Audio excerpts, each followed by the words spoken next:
చాలామంది హస్తప్రయోగం చేసి అంగాన్ని అంత ష్రింక్ చేసేస్తారు. వాళ్ళ అంగం మొత్తం ష్రింక్ అయిపోతుంది. 4.5 ఉన్న అంగం 3.8, 4కి వచ్చేస్తుంది. అలాంటి వాళ్ళకు మన మెడిసిన్స్ యూజువల్లీ యునానీ మెడిసిన్స్ ఎప్పుడైతే ఇస్తామో మనము అదంతా నార్మల్ అయిపోతుంది. కానీ ఎవరైతే మా దగ్గర రాలేరో, ఇంట్లో చేసుకొని కూర్చోవాలనుకుని చేసుకుంటారనుకుంటారో, కోకోనట్ ఆయిల్ ఒక 100 ml తీసుకొని మొత్తం ఆయిల్ అందులో ఏసేయండి. దాన్ని కొంచెం బాయిల్ చేయండి. ఒక 2, 3 లవంగాలు అందులో ఏసేయండి. టైట్‌గా లాక్ చేసి పెట్టండి పక్కన.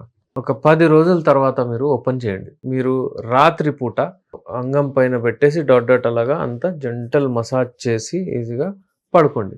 పొద్దున్నే మీరు వాష్ చేయండి దాన్ని. ఈ ఆయిల్ మనం తిలా ఏదైతే తయారు చేసామో ఇప్పుడు ఈ లవంగాది, ఆ లవంగ్ తిలా మీరు ఏసి నిదానంగా 1 మంత్ వాడండి.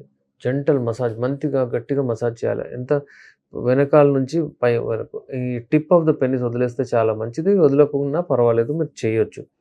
ఇలా చేసిన తర్వాత మీరు చూడండి అక్కడ బ్లడ్ 8 టైమ్స్ రష్ అయ్యి వెళ్తుంది. అక్కడ అంగం గట్టిగా అవుతుంది. మీ కోరికలొచ్చినప్పుడు అంగంలో ఒక రకమైన హెవీనెస్ కనిపిస్తుంది. లేకపోతే ఇప్పటివరకు అంగం అంటే పడిపోయినట్టు ఉంటుండే ఇప్పుడు అంగం కొంచెం హెవీగా కనిపిస్తుంది మీకు.